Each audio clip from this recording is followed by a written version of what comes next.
Welcome to Hood Champion Boxing and Sports. In boxing, you should find a way to win, you should find a way to lose. Please like and subscribe. Follow me on Twitter, follow me on Instagram. Leave that donation for that fried rice and chicken wings. Become a member to the channel. But make sure you subscribe and become a member to the channel.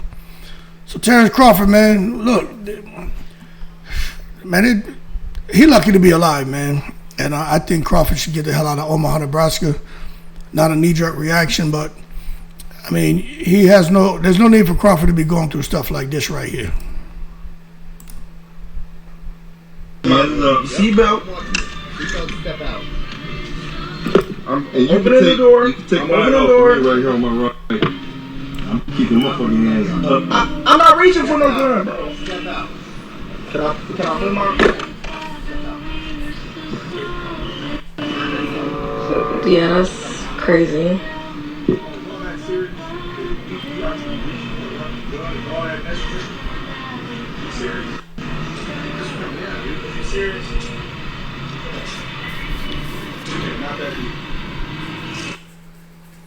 Watch this again now. Seatbelt. Step out.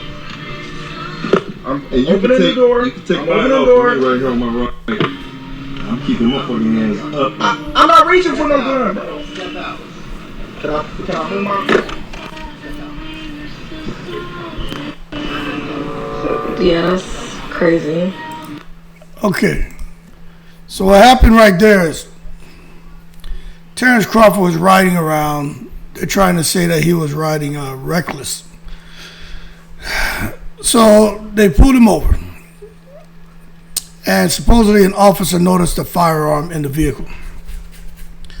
According to the officer, just for safety reasons, they had all the occupants exit the vehicle, but they had their weapons drawn just for safety. So Terence Crawford had to get out the vehicle with a gun on him. Cocked, officer with his hand holding the gun, finger on the trigger. This is in Omaha, Nebraska. Now, I don't, you tell me, right, on this man's birthday, on the day of his parade in Omaha, Nebraska, how does some shit like that end up happening? Held at gunpoint and handcuffed in his hometown Saturday night. Now, if the video wouldn't have surfaced, it wouldn't have got any attention. It would have just been word of mouth, Crawford and the people with him against the officer's word. But what ended up happening, because everyone in Omaha knows, there's two people in Omaha that everyone knows, and I'm talking about from around the world. It's Warren Buffett, you know he's from Omaha, Nebraska, and Terence Crawford. Now there's some other people who are famous from Omaha, but the two that come to mind is Warren Buffett and Terence Crawford. You can't tell me that those officers, and don't get me wrong, they should never compromise their safety, weren't aware that there was going to be a parade and all kind of stuff going on, and Terence Crawford could be out and about. And once you spot him, supposedly for erratic driving, you got to handle the man by pulling a gun on him, handcuffing him. Someone tell me why they did Crawford like that. He's a multi-millionaire, generational wealth, not 10 million, 20 million, 30 million, 40 million, 50 million. This man over $100 million. Got the boxing academy in the hood. Gives back to the community. Reps Omaha all the time. How does that happen to Terence Crawford? You swear it was Officer Canelo Alvarez that came and arrested him and shit. Anyway, man, the Omaha Police Department issued a statement. Omaha Mayor John Ewing and the police chief, Todd Schmatterer, said they're aware of the video circulating on social media regarding a traffic stop involving Crawford early Sunday morning, Saturday night. They have now launched an internal affairs investigation. Now, the thing is this. word on the street is that the officers who did that to Crawford pulled him out, cuffed him, had the guns drawn, finger on the trigger. One wrong move, Crawford will be out of here, people. So for those of you who think it wasn't that serious of an incident, I don't know how many of y'all have handled weapons. One false move by Crawford, just moving wrong. Those damn officers being nervous, uncomfortable, uneasy, cowards, because Crawford's this boxer. If Crawford would have just moved a turn wrong and Don not shake his gun in the West, boom! And to fucking kill a man. Crawford needs to be protected, man. It's ridiculous that something like that should happen to Terence Crawford. And people are saying the community needs to come out. They need to react. Fight for justice for Terence Crawford. I hear you, but you know what I think you should do? Pack up and get out of there. They don't love you, man.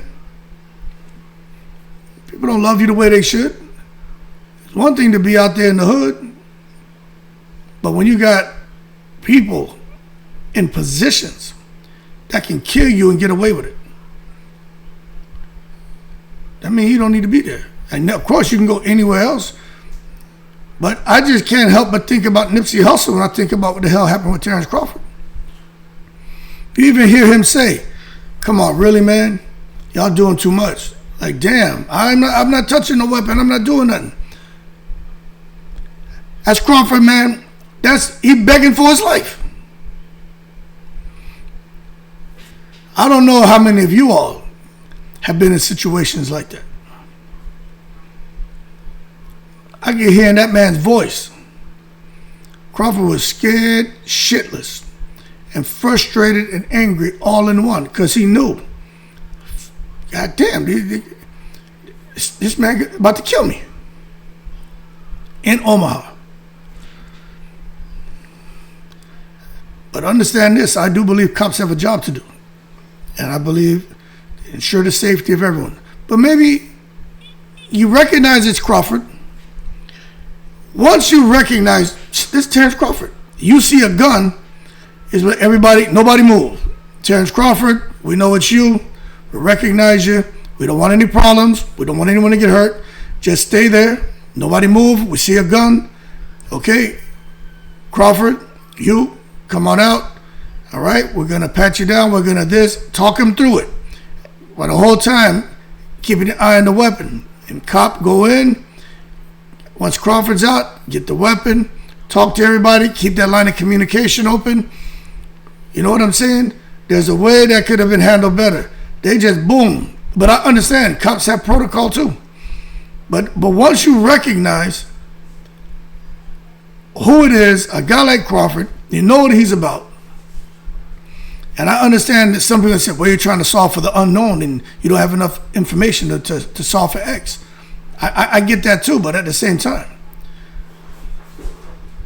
Crawford has a great relationship with the community, with law enforcement, with everyone. Y'all just going to come out there and do that to the man? I just don't think the traffic stop had to end like that. And it could have been worse.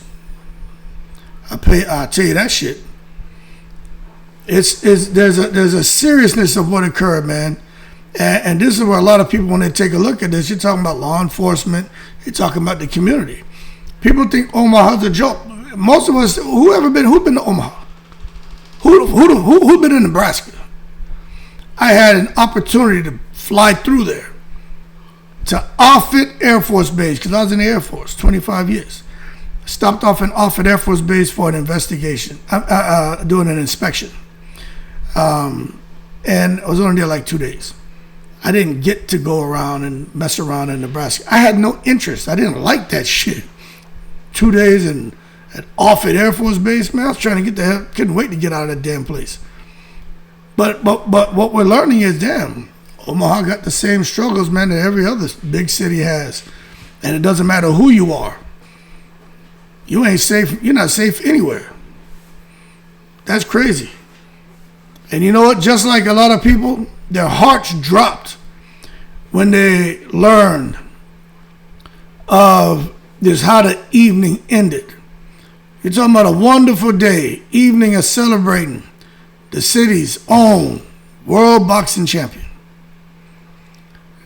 3-time undisputed, 3 different division, undisputed 4-belt era. Undisputed champion. Only male to do it. 5 champion across 5 divisions. Guy who's been repping Omaha, Nebraska since he turned pro.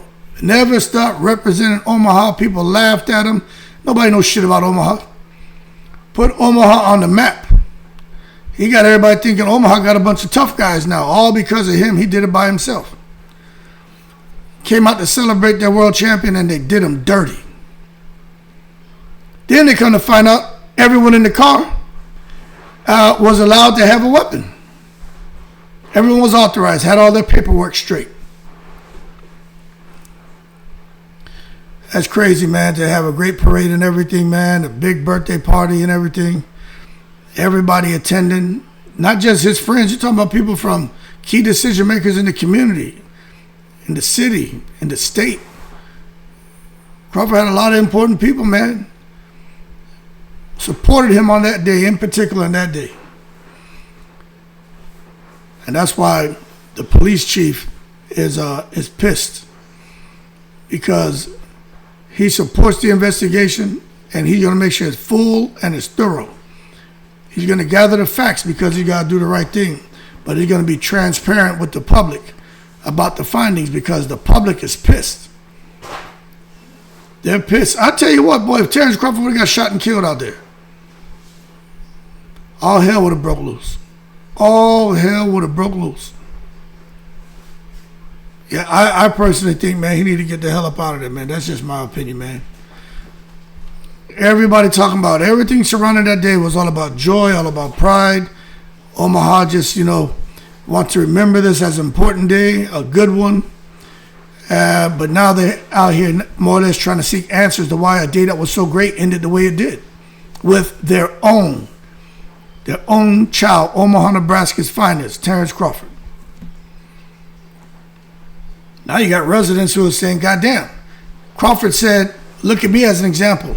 If I can make it, you can too. But residents are looking at this saying, shit, yeah, we hear you, but no matter who we are or who you are, who we are, the difference in economic status and different things, ain't nobody safe. So we're not so sure that it pays to be you, because they're about to put a hole in your ass, and you should be protected. So if they won't protect you, they sure as hell ain't gonna protect me. So that set Omaha, Nebraska back years. And Crawford got to wear that. The day they're supposed to be celebrating this man, his accomplishment, 3-time undisputed, birthday, everything. They go and pull guns on that man. That shit is horrible. The rest of his life, he had to deal with that. See, some of y'all don't understand the significance of it. I personally think somebody did that shit on. That shit was done on purpose. It's reckless driving. We always hear shit like that. Reckless driving. I'll give you a story. I could give y'all 1,000 stories. You know what I'm saying? I'll give you a story. Me driving from Texas back to Florida when I was in the military. I took leave. Leave is when you take time so you can leave the workplace and go on vacation or whatever. So I took leave. I went to Texas, visit my parents, and 2 of my brothers were there at the time. One was already gone. So anyway, while I'm there, and I remember my family from the Caribbean. So my dad, every time I get ready to leave, he made sure I had curry powder, jeera, fresh grinded seasoning, and all kind of shit for cooking food, right? So I had everything wrapped in plastic and bubble wrap and packed up in my suitcase, threw it in my little Ford ZX2, and I'm riding back. Get out of San Antonio through Houston. That's where all the traffic is. That shit's a pain in the ass. Get out through Houston, through Beaumont, boom, I get into Louisiana. Get through Baton Rouge, going through New Orleans. Between Baton Rouge and about to go through New Orleans, I got pulled over. And the cops pulled me over. They came up to me. I had on a cut-off T-shirt. I used to be in really good shape, and I had a silver chain on with a pendant on it. and my ears were pierced. And I was about 27 at the time. No. I was 20. Oh shit, I was 23 or something like that. So yeah, because I was in Florida. My dad, So yeah, I was in Florida. Anyway, I got out the car, and this is where the cop got uncomfortable. And he was like, so what are you doing here? I'm like, look, I'm in the military. Normally he'd show me a military ID. You leave paperwork, cops leave you alone. But they ain't leave me alone. He didn't want to see none of that shit. So I'm like, what's the problem? He's like, all right, well, insurance, blah, blah, blah. I gave him insurance registration. Military ID didn't work, so I gave him my driver's license. I'm like, oh, they're being assholes. So he's like, all right, I need you to come over here. I'm like, for what? He's like, hey, watch your tone. I'm like, man, don't fucking talk to me like that. So now I got attitude, right? Remember, I was young. I was a young guy. I was a hothead, and I knew that they were fucking with me. And I'm like, I was speeding though. So give me the ticket, leave me alone. So he's like, you need to stand over here. He's like, do you have any drugs in the car? I'm like, no, I don't have any fucking drugs in the car. And so another guy pulls up. So now I got 2 cop cars out there, and there's 2 cop cars out there, there's two police officers, and then another cop car pulls up, and they have a German Shepherd. And he's like, all right, well, do you consent to a search? I like, searching my vehicle for fucking what? I was like, I haven't done anything.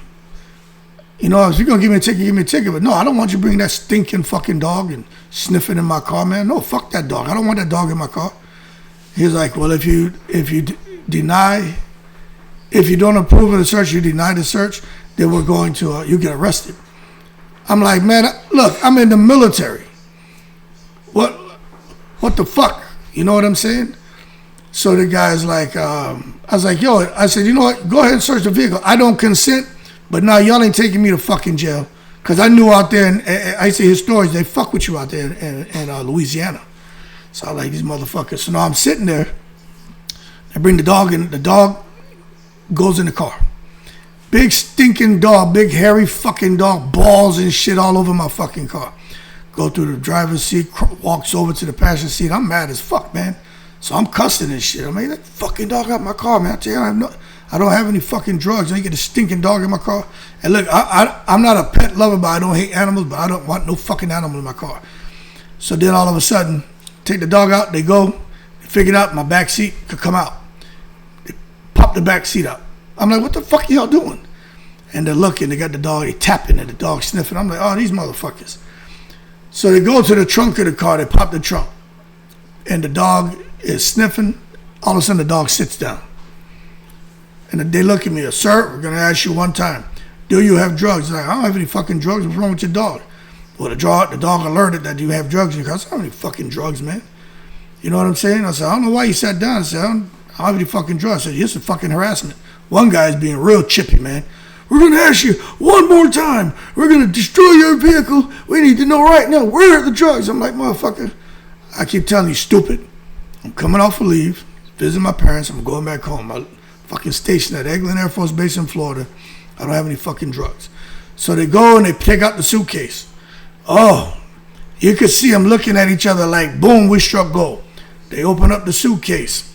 They see clothes in there, then they see these things wrapped in tape and in bubble wrap. Oh, they just knew they had me. And they fucking putting it in front of the dog sniffing. He's like, what's this? I was like, yo, man, that's fucking something called kuchila. That's mango with mustard oil and garam masala. That's curry powder. That's pepper sauce. I'm like, yo, don't let that dog sniff that curry powder. It's going to fuck him up. So I'm laughing now, but I'm pissed. But I'm laughing like that dog he gonna sniff that fucking curry powder, and that shit, that spice gonna get in his nose. That dog gonna be fucked up. So the guy went to cut open a pack, but he saw I had a jar too. So he cut the tape off. Now I'm getting mad again because it was the idea of the dog getting his nose burnt by the curry powder was funny to me. But when he went to cut that shit open, I got mad because my dad made that shit for me. I was like, look, listen, man. My parents made this shit for me.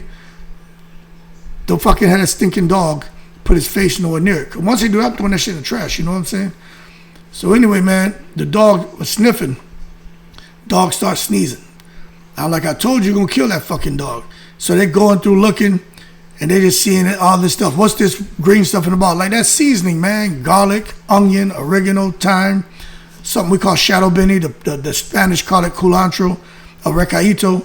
I said, the ginger. I said, it's all seasoning, grind it up. You take a few tablespoons, put it on your meat with your little salt and black pepper, garlic powder, onion powder, and you cook. So they wrapped everything up, and they're scratching their heads trying to figure it out. Because to them, the dog alerted on something. Like, the dog probably smelled that fucking seasoning in the suitcase, stupid.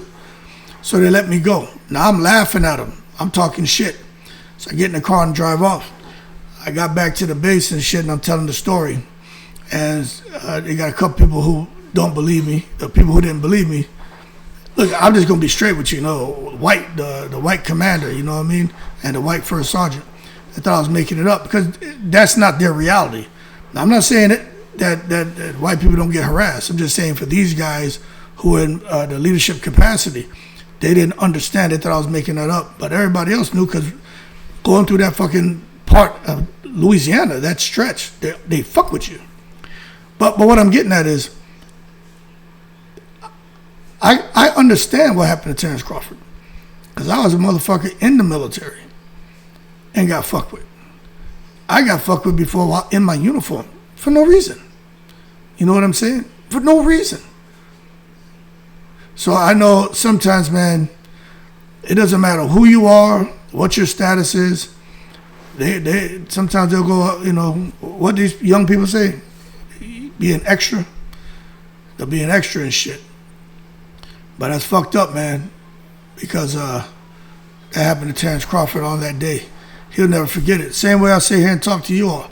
I was coming back from being on leave with my family, and I went through that bullshit. And matter of fact, whenever I'm driving to Destin, Florida, to go out there on vacation, I had to drive through that same area. And every time I go through there, I'm like, that same bullshit. I'm like, right here. I tell that story every time to my sons, to my wife, and they're like, yeah, we know it right here. I was like, yep. I know the same spot where it happened. It was like a hill where it dropped. So I came speeding over, and then you go down the hill, and they're waiting right there at the bottom. So when you're coming over speeding, they're right there with the gun. They pop your ass. But don't get me wrong, I learned my lesson, because they gave me a fucking ticket still. And I had to drive back to court. I couldn't even mail in the fine. I had to drive back. So they fucked with me. But it is what it is. So anyway, with Terence Crawford, man, he ain't safe. I personally think he needs to leave. I think he needs to move out of Omaha. Some people are going to say no, but I just think when you're trying to do the right thing, I just think sometimes the community as a whole, they don't support you the way they should. You know what I'm saying? Hold that man at gunpoint. But it's a tough call, Risk assessments, that's what Crawford has to make, in my opinion. You got to make a risk assessment. I think there's an argument for him relocating. Definitely heightening security. He's high visibility. And when you're high visibility like Crawford, it's high risk. And remember, he's not a guy who's just out here worth a couple $100,000. Crawford is loaded, man. He has dough. You probably think he Mr. Untouchable out there, not in a way of thinking he's a tough guy, but just thinking everybody loves me. No, man. There's always that one or two that's lurking. Don't have good intentions towards you, and he should have learned that shit in case he forgot. He should have been reminded of that this weekend. And it ain't just the little guy on the corner anymore, the guy whose son goes to your free gym and watching you and jealousy. It's people who can exterminate your ass and get away with it. So I think Crawford needs to be protected, man. He's a major public figure out there in Omaha, Nebraska. And his profile's been elevated even more since that signature win over Canelo. So the attention being drawn to him is positive and negative. You got a city where police-community relations can be very tense. So when you have a misstep, it can escalate. Even if Crawford has somebody with him who missteps, it can escalate. Or the police may misstep to get a reaction out of you. And next thing you know, things go left. So there's always a potential for escalation, man.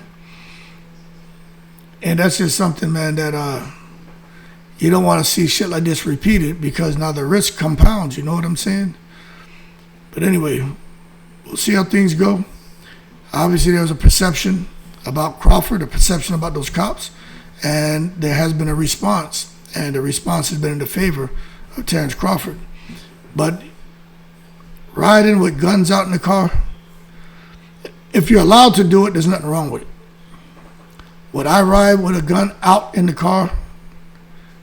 Probably not. I'd probably have it put away. But then again, Crawford knows his surroundings. He knows his environment. He knows who he is. So he probably ride in, want to make sure he has it accessible just in case some of those guys and them who's just lurking with no good intentions towards him decide they want to press him. So, and again, if you got to live like that, don't get me wrong, anywhere you go, you probably should be, it's called optics, right? You should have some awareness. But goddamn, just move up out of it. Move into a community where everybody out there is kind of living like you. Get the hell out of the area where people out there don't have what you have. I'm not saying he lives in the hood. I know he does not, but I'm just saying. Sometimes I think people need to do what's really best for them and their family, man. To have peace of mind, to have a bit more control, man. Because for me, I think that gives him more security, being in a different environment, but probably be fewer surprise stops, less unknowns. But it's a tough one to call, you know what I'm saying? It's a tough one. His home base is Omaha. He loves Omaha. He just, if he does that, I think he'd feel like he's admitting fear. But I don't know. It's a tough one, man. But I just think security might be sufficient. If he can get the hell up out, if he can bring people on. He may need people around him, man, kind of like Floyd Mayweather. I ain't saying to that extent. Maybe he need to have more security. I don't know what the answer is. I just don't want to come out here one day, drop my kids off to school in the morning, and come out here before I go jogging or after I go jogging with the 25-pound weighted vest on and read some shit about Terence Crawford. Something bad happened to him, you know what I'm saying? But I do think, given what we know, the stop looked heavy-handed. It seemed like it was clearly lawful, but they did a little too much. The police did. Everybody seemed to was allowed to carry a weapon. Maybe this was overcautious by the police, but the whole thing holding the weapon, guns drawn, cocked, finger on the trigger. That's dangerous. That's dangerous. Multiple red flags when you think about that. I don't think that they wanted to harm Terence Crawford, but I just think the procedures escalated shit to a point to where it didn't have to get to. But the bottom line is it happened publicly, and it changes the landscape between the cops and the citizens of Omaha, because this is just something that happens all the time, all over the place, where in different areas, especially with public figures like Terence Crawford, man. So yeah, I do believe Terence Crawford should strongly consider relocating or at least evaluating his local presence. Maybe he doesn't have to abandon Omaha, but he should, maybe figure out some security protocols. Maybe next time it's not the cops. Maybe the next time it's somebody who really has bad intentions towards him. I just watched a video about a guy who was gifted $100,000 by some YouTuber. Then his nephew kidnapped him, tortured him, set his vehicle on fire. He survived, but all because of the money. So they got sick ass people out here in the world. But anyway, man, good luck to Terence Crawford. I think they need to protect him, but I do think he needs to get the hell up out of here. That's just my opinion, man. But one thing for sure, like the public came out, and this is a good thing for Crawford. They demanded accountability. They demanded transparency in the investigation. And they're holding the officials accountable, so that's good for Terence Crawford. It's like that man just can't catch a break, you know what I'm saying?